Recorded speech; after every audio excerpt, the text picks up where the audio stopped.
खामोश जजीरे का आखिरी चिराग, वसी समंदर के बीच एक छोटा सा जजीर था जहां सर्प चंद झून पड़िया, नारियल के दरख्त और एक पुराना पत्थरीला मीनार मौजूद था।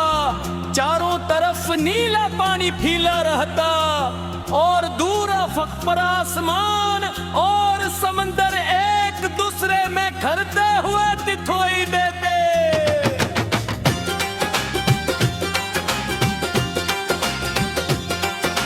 सुबह सूरज की पहली किरण लहरों पर बिखरल थी, लहरों पर बिखरल थी। तो यूं लगता जैसे पानी पर सोने की बारीक चादर, सोने की बारीक चादर कुछ गई और रात कदनी समंदर को खामोश रोशनी से भर देती।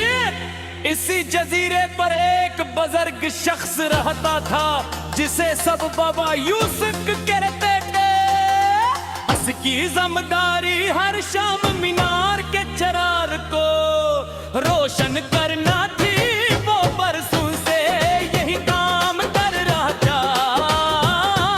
उसके हाथ तो जोर हुआ चिकते था, बने पे आगे अब भी मजबूत थी।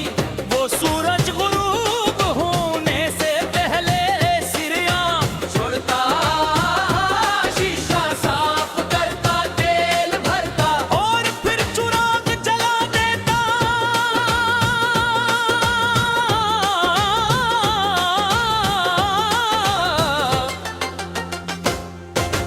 एक दिन में भी कश्ती के जरिए उस जजीरे पर, इस जजीरे पर फिर जा।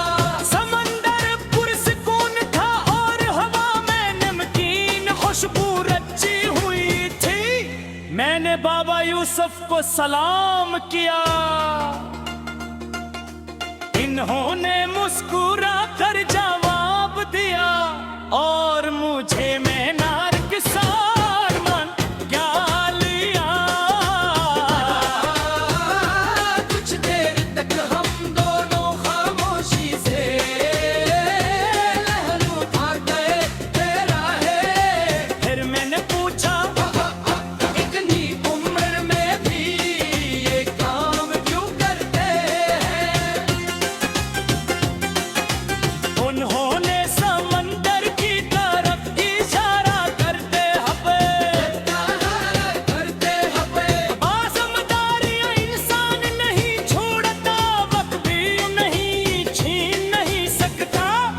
ये जमले मेरे दिल में उतर गया। उसी दूर आने एक मछेरे की कश्ती को नारे लगी। उसका जाल पर चका था और वो परेशान दिखाई देता था।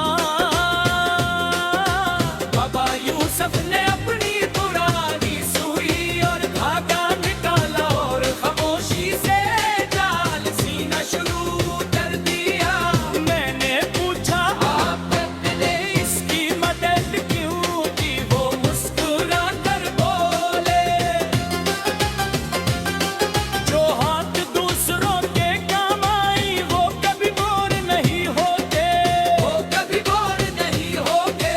दोपहर गुजरी तो आसमान पर बादल आ गए।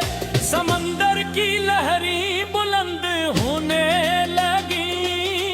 बाबा यूसुफ ने फौरन मीनार का चिराग तैयार करना शुरुआत कर दिया। मैंने कहा अब ही तेरा नहीं हवा। वो बोले इजाजत लेकर नहीं आता, इसलिए रोशनी पहले गया, इसलिए रोशनी पहले गया। शाम होते ही तेज हवा चलने लगी। बादलों ने आसमान को टकरा। बाबा यूसुफ ने